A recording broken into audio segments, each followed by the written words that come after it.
Iqoo Neo 7 Pro എന്ന പുതിയൊരു smart phone Indian മാർക്കറ്റിൽ ലോഞ്ച് ചെയ്തിട്ടുണ്ട്. ഈ ഒരു സ്മാർട്ട് ഫോൺ 35,000 രൂപ പ്രൈസ് റേഞ്ചിലാണ് വരുന്നത്. ഈ ഒരു വീഡിയോയിൽ നമ്മൾ നോക്കാൻ പോകുന്നത് Iqoo Neo 7 Pro എന്ന സ്മാർട്ട് ഫോണിന്റെ ഒരു സ്പെസിഫിക്കേഷൻ അനാലിസിസ് ആണ്.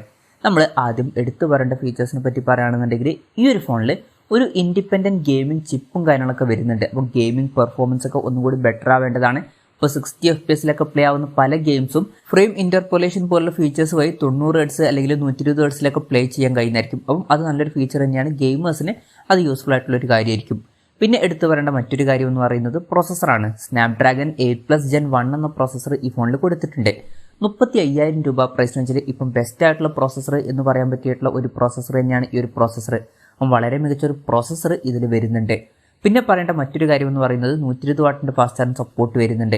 അതും എടുത്തു പറയേണ്ട ഒരു കാര്യം തന്നെയാണ്. വളരെ കൂടിയ ഒരു ചാർജിങ് സ്പീഡും ഇതിൽ കൊടുത്തിട്ടുണ്ട്. ഇതൊക്കെയാണ് എടുത്തു പറയേണ്ട ഫീച്ചേഴ്സിൽ പറയാനുള്ള കാര്യങ്ങൾ. ഇനി ഈ ഒരു പ്രൈസ് റേഞ്ചിൽ തരക്കേടില്ലാത്ത ഫീച്ചേഴ്സിനെ പറ്റി പറയുകയാണെന്നുണ്ടെങ്കിൽ ഇതിൽ 5000 mAh ബാറ്ററിയാണ് കൊടുത്തിരിക്കുന്നത്. ടൈപ്പ് സി ചാർജിംഗ് പോർട്ടും ഇതിൽ വരുന്നുണ്ട്. എന്തായാലും മൊത്തത്തിൽ ബാറ്ററി നമുക്ക് എടുത്തു പറയേണ്ട ഫീച്ചേഴ്സിൽ പറയാവുന്നതാണ്. പിന്നെ ക്യാമറയുടെ കാര്യം നോക്കുകയാണെന്നുണ്ടെങ്കിൽ ഫോണിന്റെ പിന്നിൽ ട്രിപ്പിൾ ക്യാമറ സെറ്റപ്പ് കൊടുത്തിട്ടുണ്ട്. 50 മെഗാപിക്സലിന്റെ f1.88 അപ്പേർച്ചറിൽ വരുന്ന മെയിൻ ക്യാമറ സെൻസറാണ് ഈ ഫോണിൽ വരുന്നത്. ഇത് സാംസങ് GN5ന്റെ സെൻസറാണ്. ഇതിൽ OS എന്നുള്ള ഫീച്ചറൊക്കെ സപ്പോർട്ട് ചെയ്യുന്നുണ്ട്. രണ്ടാമത് 8 മെഗാപിക്സലിന്റെ f2.2 അപ്പേർച്ചറിൽ വരുന്ന അൾട്രാ വൈഡ് ആംഗിൾ ലെൻസ് കൊടുത്തിട്ടുണ്ട്. മൂന്നാമത് 2 മെഗാപിക്സലിന്റെ f2.4 അപ്പേർച്ചറിൽ വരുന്ന മാക്രോ ലെൻസും വരുന്നുണ്ട്. ഫ്രണ്ടിൽ 16 മെഗാപിക്സലിന്റെ f2.45 അപ്പേർച്ചറിൽ വരുന്ന സെൽഫി ക്യാമറ ആണ് കൊടുത്തിരിക്കുന്നത്. ഓൺ പേപ്പർ അത്യാവശ്യം തിരക്കുകളില്ലാത്ത നല്ല ക്യാമറ സ്പെസിഫിക്കേഷനൊക്കെ വരുന്നുണ്ട്. ക്യാമറ ടെസ്റ്റിംഗ് നമ്മൾ നടത്തിയിട്ടില്ല. എന്തായാലും അതും കൂടി ഒന്ന് ചെക്ക് ചെയ്യുക. ഓൺ പേപ്പർ അത്യാവശ്യം തിരക്കുകളില്ലാത്ത നല്ല സ്പെസിഫിക്കേഷൻ തന്നെയാണ് ക്യാമറയിൽ കൊടുത്തിരിക്കുന്നത്. ഡിസ്പ്ലേയുടെ കാര്യത്തിലോട്ട് വരികയാണെന്നുണ്ടെങ്കിൽ അതും നമുക്ക് തിരക്കുകളില്ലാത്ത ഫീച്ചേഴ്സിന്റെ ലിസ്റ്റിൽ ഉൾപ്പെടുത്താവുന്നതാണ്. 6.78 ഇഞ്ചിന്റെ ഫുൾ HD+ ഡിസ്പ്ലേ ഇതിൽ കൊടുത്തിട്ടുണ്ട്. amoled ഡിസ്പ്ലേ ആണ് ഇതിൽ ഉപയോഗിച്ചിരിക്കുന്നത്. പിന്നെ 120 Hz റിഫ്രഷ് റേറ്റ് സപ്പോർട്ട് ചെയ്യുന്നുണ്ട്. 300 Hz ടച്ച് സാമ്പിളിംഗ് റേറ്റും ഇതിൽ വരുന്നുണ്ട്. അതുപോലെ തന്നെ 1200 Hz instant touch sampling rate എന്നുള്ള ഫീച്ചറും കൂടി ഇതിൽ വരുന്നുണ്ട്. പിന്നെ 10-bit ഡിസ്പ്ലേ എന്നുള്ള ഫീച്ചർ ഇതിൽ കൊടുത്തിട്ടുണ്ട്. അപ്പോൾ കൂടുതൽ കളേഴ്സും കാര്യങ്ങളൊക്കെ കാണിക്കുന്നതായിരിക്കും.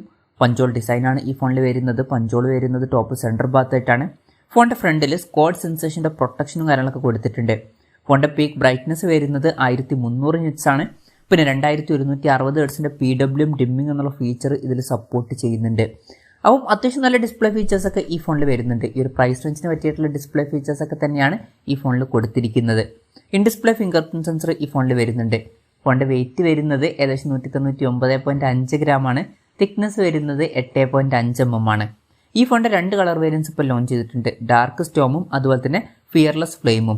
ഇതിൽ ഡാർക്ക് സ്റ്റോമിൽ AG ഗ്ലാസ് ബാക്ക് ബോഡിയാണ് വരുന്നത്. ഫിയർലെസ് ഫ്ലെയിമിൽ വീഗൻ ലെതർ ബാക്ക് ബോഡിയും കൊടുത്തിട്ടുണ്ട്. പിന്നെ 5G കാര്യങ്ങളൊക്കെ സപ്പോർട്ട് ചെയ്യുന്നുണ്ട്. 8ഓളം 5G ബാൻഡ്സ് ഇതിൽ വരുന്നുണ്ട്. ഈ ഫോണിന്റെ ബേസ് വേരിയന്റ് 8GB റാമും 128GB ഇന്റേണലാണ് വരുന്നത്. 12GB റാമും 256GB ഇന്റേണലുമായിട്ട് വരുന്ന ഒരു വെർഷനും ഇതിൽ വരുന്നുണ്ട്. LPDDR5ന്റെ റാമാണ് ഇതിൽ ഉപയോഗിച്ചിരിക്കുന്നത്. UFS 3.1 സ്റ്റോറേജ് ടൈപ്പും ഇതിൽ കൊടുത്തിട്ടുണ്ട്. പിന്നെ മെമ്മറി എക്സ്പാൻഡ് ചെയ്യണമെന്നുണ്ടെങ്കിൽ മെമ്മറി കാർഡ് സ്ലോട്ടൊന്നും കൊടുത്തിട്ടില്ല. എക്സ്റ്റൻഡഡ് റാം 3.0 എന്നുള്ള ഫീച്ചറും ഇതിൽ സപ്പോർട്ട് ചെയ്യുന്നുണ്ട്. അതായത് എക്സ്ട്രാ റാം വേണ്ട സമയത്ത് ഇന്റേണൽ മെമ്മറിയിൽ നിന്ന് കുറച്ച് മെമ്മറി എടുത്തിട്ട് അത് റാമായിട്ട് യൂസ് ചെയ്യും. അങ്ങനെ എക്സ്ട്രാ കുറച്ചും കൂടി റാം നമുക്ക് ലഭിക്കുന്നതായിരിക്കും. IR ബ്ലാസ്റ്റർ എന്നുള്ള ഫീച്ചറും ഇതിൽ വരുന്നുണ്ട്. അപ്പം ഈ ഫോൺ റിമോട്ടൊക്കെ ആയിട്ട് യൂസ് ചെയ്യാവുന്നതാണ്. പിന്നെ ഫോൺ വെട്ടം നീറ്റാതിരിക്കാൻ വേണ്ടിയിട്ട് സ്മാർട്ട് 3D കൂളിംഗ് പോലുള്ള ഫീച്ചേഴ്സ് ഒക്കെ ഇതിൽ കൊടുത്തിട്ടുണ്ട്. ഇതിൽ VC കൂളിംഗ് സിസ്റ്റം ഒക്കെ വരുന്നുണ്ട്. നല്ല വൈബ്രേഷൻ എഫക്റ്റിന് വേണ്ടിയിട്ട് X-ആക്സിസ് ലീനിയർ മോട്ടർ ഇതിൽ കൊടുത്തിട്ടുണ്ട്. 4D ഗെയിം വൈബ്രേഷൻ പോലുള്ള ഫീച്ചേഴ്സ് ഒക്കെ വരുന്നുണ്ട്. സ്റ്റീരിയോ സ്പീക്കേഴ്സ് ഈ ഫോണിൽ വരുന്നുണ്ട്. 3.5 mm ഓഡിയോ ജാക്ക് ഈ ഫോണിൽ കൊടുത്തിട്ടില്ല.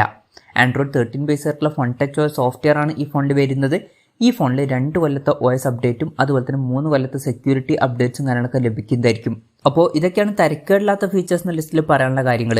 ഇനി ഈ ഒരു പ്രൈസ് റേഞ്ചിൽ നിരാശപ്പെടുത്തി എന്ന് തോന്നിയിട്ടുള്ള ഫീച്ചേഴ്സ് എന്തെങ്കിലും ഉണ്ടോ എന്ന് വെച്ചാൽ അങ്ങനെയൊന്നും ഉള്ളതായിട്ട് എനിക്ക് തോന്നിയിട്ടില്ല. നിങ്ങൾക്ക് എന്തെങ്കിലും തോന്നിയിട്ടുണ്ടോ എന്നുള്ള കാര്യം ജസ്റ്റ് ഒന്ന് കമൻറ്റ് ചെയ്യുക. വിലയുടെ കാര്യം പറയുകയാണെന്നുണ്ടെങ്കിൽ ഈ ഫോണിന്റെ 8GB റാം വെർഷന്റെ വില വരുന്നത് 34,999 രൂപയാണ്.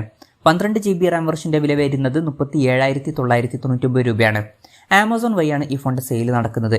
ജൂലൈ 15 മുതലാണ് സെയിൽ സ്റ്റാർട്ട് ചെയ്യുന്നത്. പിന്നെ ജൂലൈ 18 മുമ്പ് ഈ ഫോൺ മേടിക്കുകയാണെന്നുണ്ടെങ്കിൽ 1000 രൂപയുടെ ഓഫും കാര്യങ്ങളൊക്കെ ലഭിക്കുന്നതായിരിക്കും. അതുപോലെ തന്നെ SBIയുടെയും ICICIയുടെ ഒക്കെ കാർഡ് യൂസ് ചെയ്യുകയാണെന്നുണ്ടെങ്കിൽ 2000 രൂപയുടെ ഓഫ് വേറെയും ലഭിക്കുന്നതായിരിക്കും. എന്തായാലും ഓവറോൾ നോക്കുകയാണെന്നുണ്ടെങ്കിൽ Iqoo Neo 7 Pro എന്ന ഫോണിൽ 35,000 രൂപ പ്രൈസ് റേഞ്ചിൽ അത്യാവശ്യം നല്ല ഫീച്ചേഴ്സും കാര്യങ്ങളൊക്കെ കൊടുത്തിട്ടുണ്ട്. ഈ ഒരു പ്രൈസ് റേഞ്ചിൽ തീർച്ചയായിട്ടും കൺസിഡർ ചെയ്യാൻ പറ്റിയിട്ടുള്ള ഒരു സ്മാർട്ട് ഫോൺ തന്നെയാണ് Iqoo Neo 7 Pro എന്ന സ്മാർട്ട് ഫോൺ. അത്യാവശ്യം തിരക്കേടില്ലാത്ത ഓൺ പേപ്പർ ക്യാമറ സ്പെസിഫിക്കേഷൻ വരുന്നുണ്ട്, നല്ലൊരു ബാറ്ററി സെറ്റപ്പ് കൊടുത്തിട്ടുണ്ട്, അത്യാവശ്യം തിരക്കേടില്ലാത്ത നല്ല ഡിസ്പ്ലേ ഫീച്ചേഴ്സും വരുന്നുണ്ട്. പിന്നെ വളരെ മികച്ചൊരു പ്രോസസ്സർ ഈ ഒരു പ്രൈസ് റേഞ്ചിൽ ഇതിൽ കൊടുത്തിട്ടുണ്ട്. അതുപോലെ തന്നെ ഇൻഡിപെൻഡൻറ്റ് ഗെയിമിംഗ് ചിപ്പ് സെപ്പറേറ്റ് വരുന്നുണ്ട്. അപ്പം ഗെയിമിംഗ് ഒക്കെയാണ് നിങ്ങൾ മെയിനായിട്ട് നോക്കുന്നത് എന്നുണ്ടെങ്കിൽ ഈ ഒരു ഫോൺ തീർച്ചയായിട്ടും കൺസിഡർ ചെയ്യാം. ഗെയിമിംഗ് മാത്രമല്ലാതെ ഓവറോൾ നോക്കിയാലും ഈ ഒരു ഫോൺ കൺസിഡർ ചെയ്യാൻ പറ്റിയിട്ടുള്ള ഒരു ഫോൺ തന്നെയാണ്. എന്തായാലും Iqoo Neo 7 Pro എന്ന സ്മാർട്ട് ഫോണിനെ പറ്റിയിട്ടുള്ള നിങ്ങളുടെ അഭിപ്രായം ജസ്റ്റ് ഒന്ന് കമൻറ്റ് ചെയ്യുക.